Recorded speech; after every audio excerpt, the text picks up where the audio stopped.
Gareth va con la zurda, Gareth, palo. Bon les gars, la saison va être longue.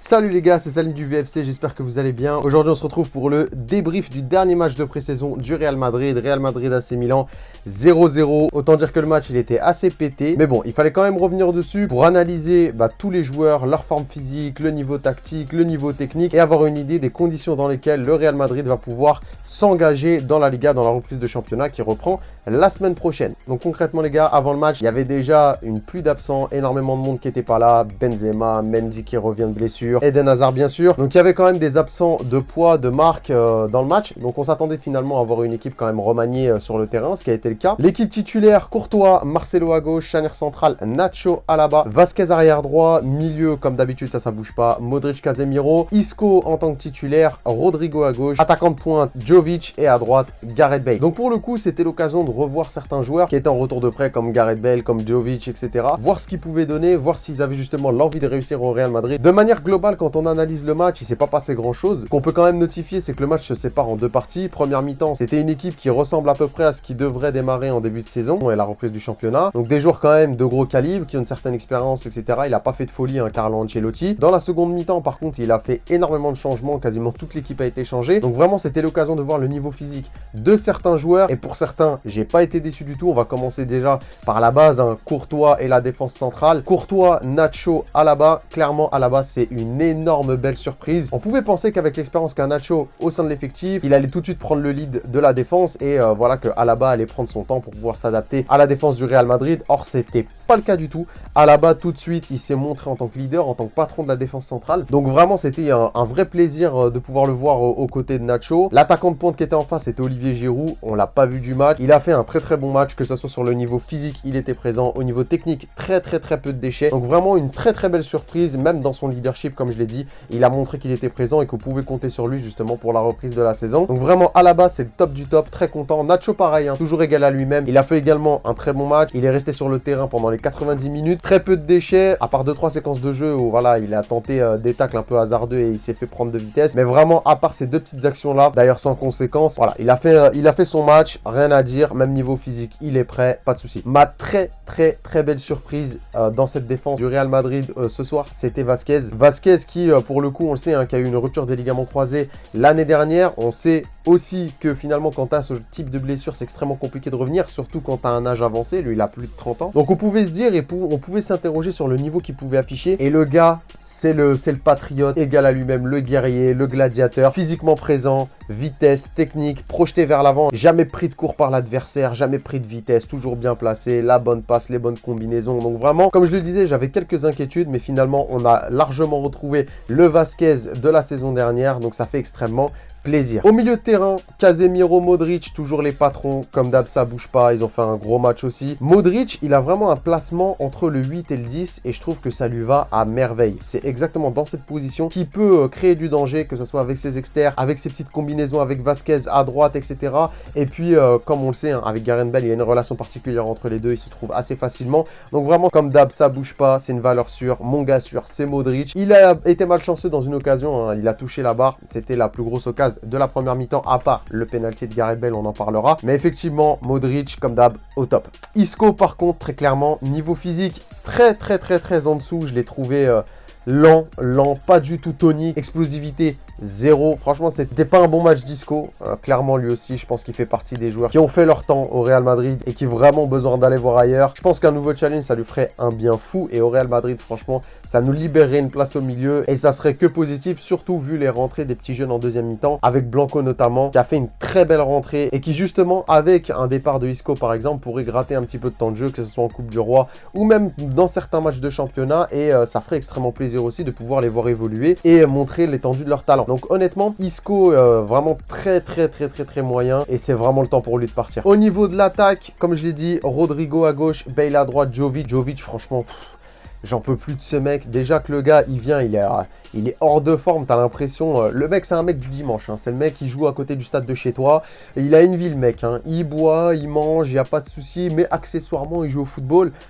Clairement, Jovic, il a servi à rien, il a pesé en rien sur les défenses. Vraiment, c'était un match, mais Casper le mec. Mais vraiment, moi j'hallucine hein, sur le niveau de Jovic au Real Madrid. Quand il était à Francfort, avant qu'on le signe, il était vraiment fort.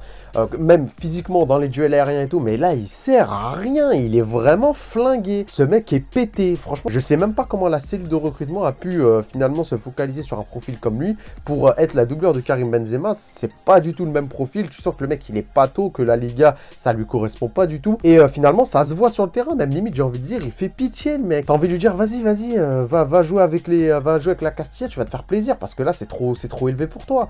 Le niveau, il est trop haut. Et clairement, c'était moche hein, pour lui. Et surtout pour nous, hein, pour le Real, parce qu'il a servi à rien. Il a créé zéro décalage. Heureusement qu'il y avait Rodrigo et Gareth Bale, parce que sinon, c'était très maigre. On l'a pas vu, il est sorti. Et puis franchement, s'il avait pas joué, c'était pareil. Donc vraiment, Jovic, lui aussi, il est vraiment temps de dégager ce mec. Ok, bon, t'as voulu tenter le Real Madrid, on t'a donné ta chance, ça n'a pas marché. Ça peut arriver, on t'en voudra pas, mais par contre, voilà, fais l'effort de partir quand même. Et à ce moment-là, on est quitte. Sur les ailes, Rodrigo, Gareth Bale aussi, belle surprise. Pas tant sur le niveau physique, à part Rodrigo, hein, qui a montré encore une fois beaucoup de vivacité, beaucoup de dynamisme. Et ça présage déjà qu'il est opérationnel pour le début de saison. Mais Gareth Bale, on voyait qu'il avait envie, le mec. On voyait que vraiment, et il avait annoncé au staff technique du Real que ça allait être son année pour lui. Et je pense hein, qu'après cette saison, il arrêtera soit sa carrière de foot tout court, soit qu'il changera d'équipe et changera de championnat pour se consacrer notamment à son sport favori, le golf. Donc très clairement, on voit que là, le mec est motivé et ça fait grandement plaisir. Il a perdu quand même pas mal de vitesse. Hein. C'est pas le Gareth Bale d'il y a 4-5 ans où le gars...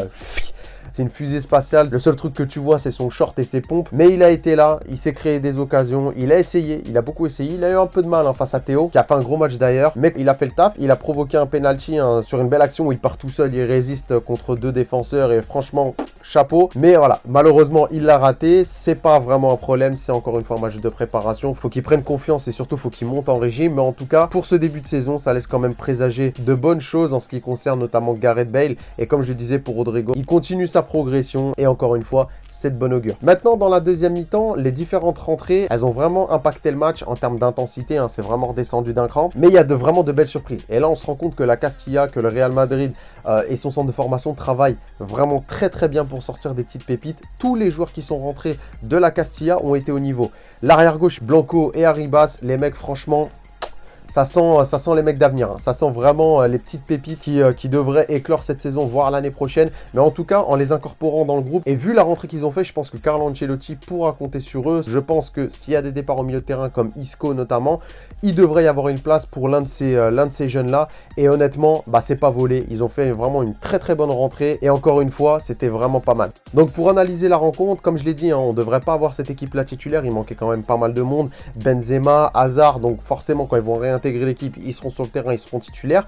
Je pense que Nacho, il a marqué des points. Il a marqué des points pour la charnière centrale. Alaba, très clairement, ça sera le titulaire indiscutable. Donc, à voir finalement la charnière qu'il aura envie de choisir. Moi, j'ai plus l'impression que Nacho part devant, part en avance et qu'il devrait être titulaire avec Alaba. Le milieu de terrain, on attend grandement le retour de Valverde parce que Isco, voilà, j'ai envie de dire, c'est pas possible. S'il est à ce niveau-là, que ce soit physiquement ou techniquement, je préfère limite mettre l'un des petits jeunes que lui. Donc, vraiment vivement le retour de Valverde. Et devant, Gareth Bale. Gareth Bale, bonne surprise, en espérant que Hazard et Benzema puissent revenir rapidement, en espérant, et on croise les doigts surtout, que Mbappé puisse nous rejoindre. Ça ferait énormément de bien à cette attaque, parce que vraiment, il nous faut des buteurs, il nous faut des mecs qui créent des occasions et qui créent vraiment le bordel dans la défense adverse. Ça nous manque terriblement. Au niveau du coaching et d'Ancelotti, on n'a pas énormément de recul par rapport à ce qu'il a envie de proposer. Forcément, ça prendra du temps. Donc voilà, il faut pas non plus s'alarmer du jeu qui a été proposé. Ça a été relativement correct et je pense qu'on peut pas plus demander en prévision de la reprise de la saison. Donc voilà, il faut être plus patient. De toute façon, j'analyserai tous les matchs du Real Madrid cette saison. On aura l'occasion d'en reparler et de voir l'évolution de l'équipe et surtout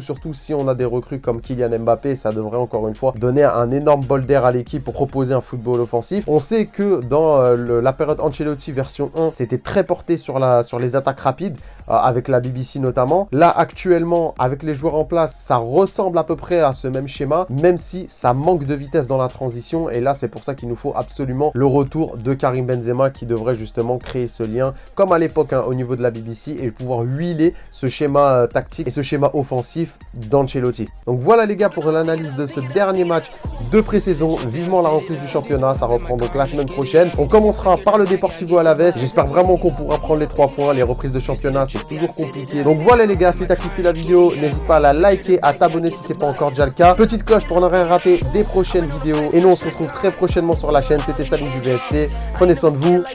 Ciao et à la Madrid.